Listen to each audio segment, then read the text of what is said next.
మనం చూడడం జరిగింది గత సభలలో పీసీసీ అధ్యక్షుడు హోదాలో ఉన్నప్పుడు మాట్లాడినటువంటి భాషకి ఇప్పుడు ఉన్నటువంటి ముఖ్యమంత్రి హోదాలో ఉన్నటువంటి మాట్లాడినటువంటి ఈ మాటలకి మరి ఎక్కడ కూడా మార్పు అనేది రాలేదు. ఇది పేగులు తెంపుకొని మెడలు వేసుకుంటా లేకపోతే ఉంటే పండబెట్టి తొక్కుతా అన్నటువంటి మాటలు అది ఏంది అంటే ఒక ముఖ్యమంత్రి హోదాలో ఉండి ఇట్లా మాట్లాడడం ఇది సరైనదేనని చెప్పేసి భావిస్తా ఉన్నారా?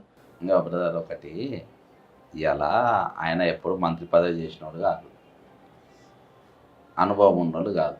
ఆయన టాప్లో ఉన్నోళ్ళు చాలామంది, ఒక శ్రీధర్ బాబు అన్నకు, కొండ సూర్యకు, దామోదర నరసింహన్నకు, ఉత్తమ్ కుమార్ రెడ్డి గారికి, ఇంకొక 4-5 తప్ప తక్కిన వాళ్ళు ఎవ్వరు కూడా మంత్రుల పదవుల, జూపల్లి కృష్ణారావు తప్ప తక్కిన వాళ్ళు ఎవ్వరు కూడా మంత్రి పదవులు చేసిన అనుభవాలు లేవు.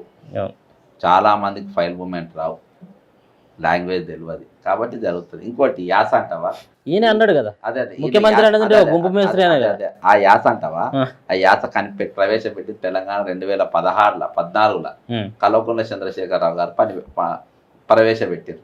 అది అట్నే కొనసాగుతా ఉంది, అట్లా ఆ భాష మాట్లాడితే సప్పలు కొడతారని చెప్పేసి మాట్లాడతారు. సప్పల కోసమే ఈ భాష పేగులేస్తా. నాకు కూడా ఆ లాంగ్వేజ్ నాకు నచ్చలే, వ్యక్తిగతంగా. ఆ భాష నేను కాదు ఎవరు స్వాగతించారు. వాళ్ళ క్యారెక్టర్ అసలు ఉంటుంది బ్రదర్.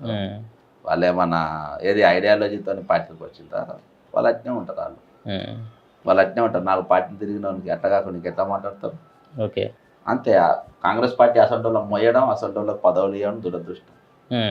అందుకని 1వ తారీఖు నేను ఎలక్షన్ అయిపోయిన తెల్లారే ప్రెస్ మీట్ పెట్టినా, ఈయన ముఖ్యమంత్రి చేయొద్దని. ఇటువంటి భాషనే వస్తుంది. మరి అరే నేను సీఎం అయినా జర నా భాష మార్చుకుందాం, నా స్టైల్ మారుద్దాం అనేది ఏం లేదు. అదే ఇక్కడ గంటే ఉంటుంది, ఇంకేముంటుంది.